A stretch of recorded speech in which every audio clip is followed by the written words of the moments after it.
I'm Joe Lopez, and it was the start of school for students, and of course, it wouldn't have been the first day without some hiccups.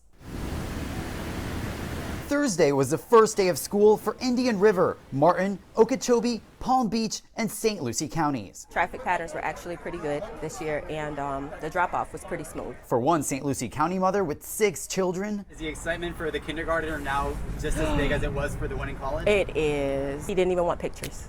He was just ready to get to class. Port St. Lucie police say the first 2 weeks are usually the most congested with traffic. It's 2:40, so it's been a solid hour now that I've been in line.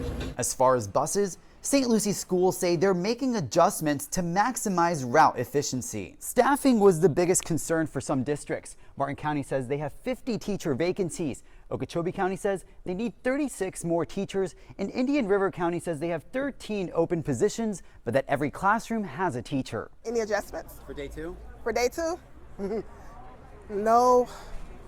No, I'm hoping it'll be just as smooth as it was today. You know, I may leave a little bit earlier, leave the house a little earlier. In Palm Beach County, first day of school, holidays, sometimes it's a little scary with how it is now. It was the debut of metal detectors for 4 schools. Welcome back.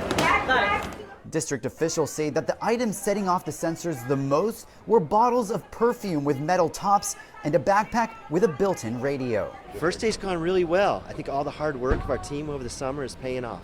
I'm told nothing was confiscated from the metal detectors, but Palm Beach County schools are reminding students to have those student IDs ready to help speed up the line.